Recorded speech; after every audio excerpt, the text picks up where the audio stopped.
Welcome back to Lewy Body and Mindful Caregiving. I'm Krystal Jakosky, your host, and I'm glad that you're here. I really hope that you are benefiting from the information that I'm sharing, that you are learning from my experience with my mom, and that you're finding tools and tips that really help you. This week, I want to talk about the phrase of the long goodbye and how the long goodbye can actually be a gift. So we'll dive into that in a moment. But first off, I always start with self-care because it is the most important thing. If you don't take care of yourself, you will not be able to take really good care of your loved ones. So what did I do for self-care? And to be honest with you, I cried. I cried and I took a nap because there were some rough moments, and that's perfectly fine. So I allowed the emotion to flow through me as I worked through this experience that is before me. So the long goodbye, dementia, and its myriad of forms. There are over 400 types of dementia. They're all under that same umbrella, including Alzheimer's and whatnot. So frontal temporal and vascular dementia, they're all dementias. They're all issues with the brain and memory. Um, a lot of people say that this is horrible and it's not fair, and you watch your loved one die twice because you watch them slowly lose their mind and they die to you that way. They forget you. And then they die a second time when their body finally gives out and they are released from this world. And that's very sad. It breaks my heart to think of it that way because I don't want to look at it that way. And I totally understand why people look at it in that light because it's hard. It's hard to go talk to your loved one and have them not remember you or treat you more like a caregiver than a family member or a servant, like somebody who's, you need to take care of this, you need to take care of that. It's hard to watch them be incapable of functioning and remembering things and planning things, their cognitive decline, their physical decline. It's really sad and upsetting and frustrating. And there are times that you rail against the whole experience because you're so angry, you have no control. The thing is that this is actually it can be a huge gift if you choose to look at it that way. Doesn't make things a ton easier, but it does make it a little bit easier. And I want to explain why, because this is in my experience. When somebody dies suddenly, they're they're gone. They are just like that. No longer here. You can't call them, you can't check in on them, you can't see them. When somebody has dementia, you know that you have a little bit of time. You know that you can preserve things. You know that you can maybe create a new relationship with them now compared to what you've had in the past. They change a lot. There's those old recipes of grandma's, right? And grandma's gone now. So you can't ask her what she did with those recipes. And maybe the family, after she passed, tried to make grandma's pumpkin bread or the chocolate chip cookies or whatever it is that grandma made and everybody wishes that they could get again. But when you make it, something's just a little bit off. Something's not quite right. And she's not here, so you can't ask her. But my mom, here's a perfect example. My mom loved to bake and she loved to experiment and have fun with things. And so my mom has all of these recipes. Well, I could go and I could get my mom's applesauce dairy recipe and I could try to make my mom's applesauce dairy recipe, and it's not going to turn out the same. You know why? My mom doesn't use applesauce. She use she uses peaches that she's pureed, or she uses pears, but she doesn't use applesauce.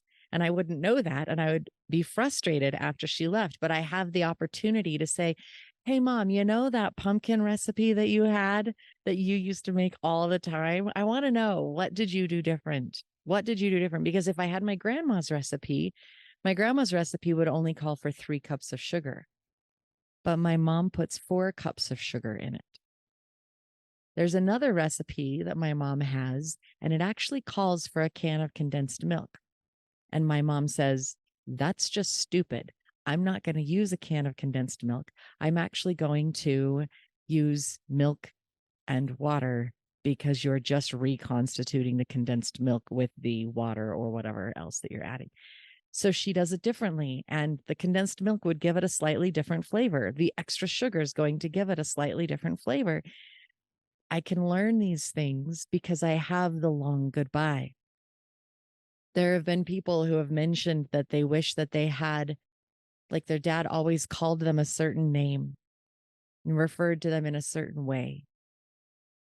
Or their mom had a phrase that she said all the time, and they wish that they had that recorded, or they wish that they had their parents' handwriting.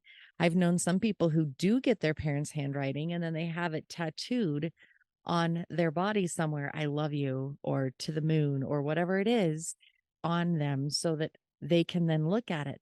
Other people don't necessarily have the handwriting, but they have the phrase. So they have somebody else write it and then they get it tattooed on. Well, with the long goodbye, guess what? I have the opportunity to record my mom in any way I want to.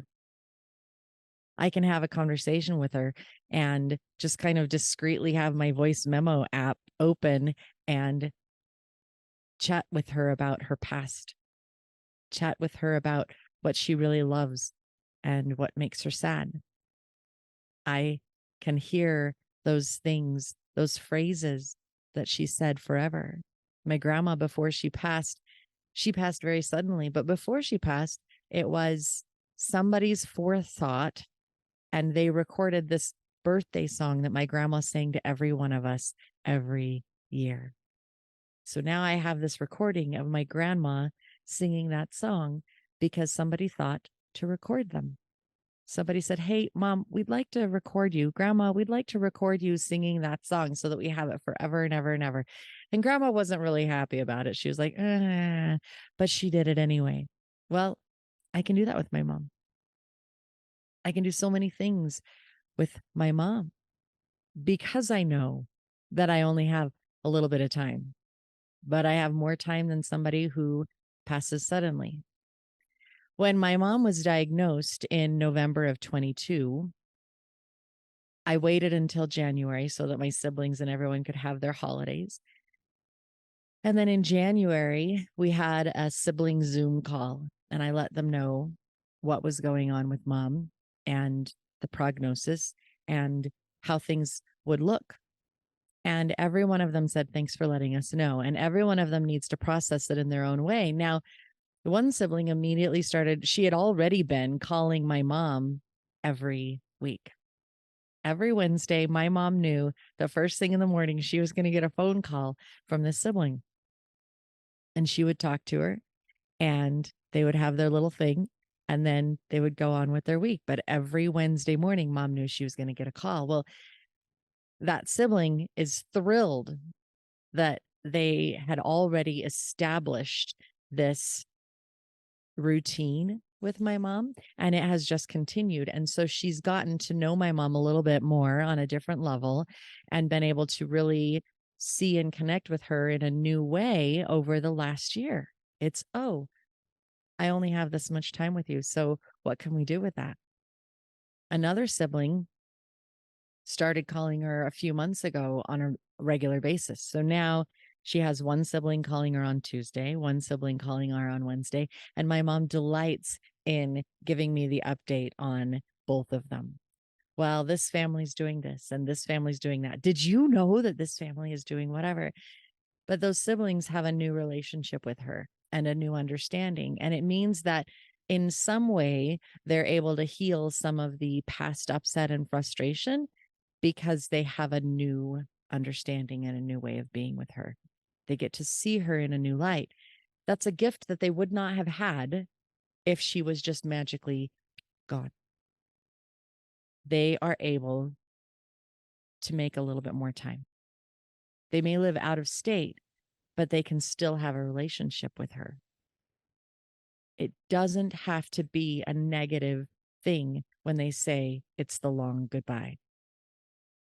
And I'm going to jump on my my soapbox again to remind you that end of life planning is paramount, especially in the early stages when they still have more of their cognition and they're more of their ability to think. And it's actually even better to do this way before somebody gets sick. You should do it absolutely right now. My mom, I know that she does not want to get all the way to the end where she is incontinent, unresponsive, in bed, just laying there. I know that she really, really wants to have more of her autonomy. I know at what point she says, no more. We're not treating anything anymore. We're just keeping me comfortable. We're there, right here, right now. My mom is 70% of the way with it. Not really. Um, she's kind of independent in her own house as long as she's just there. I'm doing her meds. I'm taking her to all of her doctor's appointments. I'm managing so many things on her behalf. And yet she is still able to heat something up for lunch. She takes care of personal hygiene. She still takes a shower every night and she's religious about brushing her teeth. She changes her clothes in the morning. She does her laundry. There are overlearned behaviors that she has done all of her life that she is still able to do right now. So in this long goodbye, I know that my mom's long goodbye will not be as long as it could be because of her choices. We've made that decision together. She knows and trusts that I will manage it for her. I have a shorter amount of time because my mom is adamant.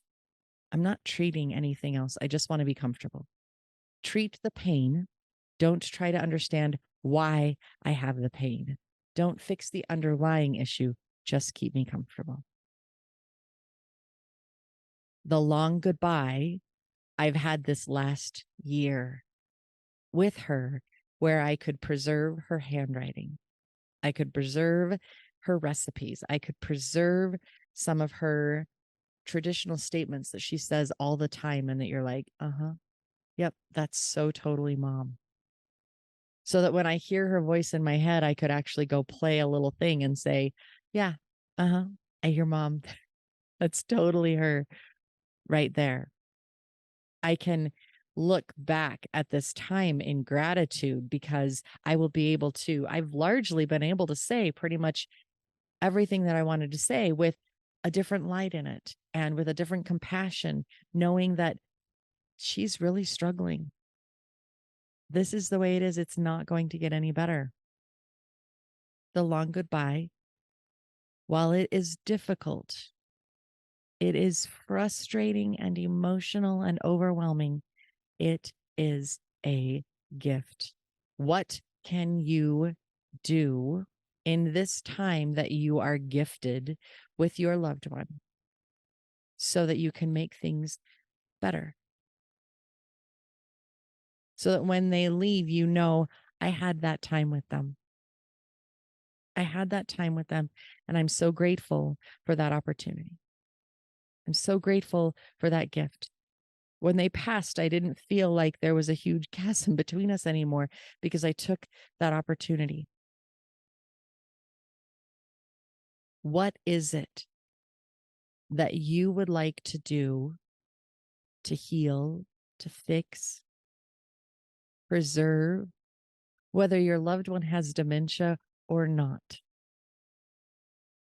Now, those of you who have loved ones, or if you have dementia, there may be things that you want to preserve. Maybe you want to write letters to those people that you'll leave behind. Maybe you don't have dementia, but you recognize that it's better for you to preserve and save for those that will still be here and that will miss you and love you. Take a moment and think about it. What do you want to save? What do you want to gift? to your posterity, your friends, your family, your loved ones, and turn it around. Turn it around. Yes, it can get difficult. However, the long goodbye, I believe, is absolutely a gift that you can embrace and run with. Thanks for listening. Have a wonderful day. Preserve something that you can, do a little self care, and I'll see you next time here on Lewy Body and Mindful Caregiving. Take care.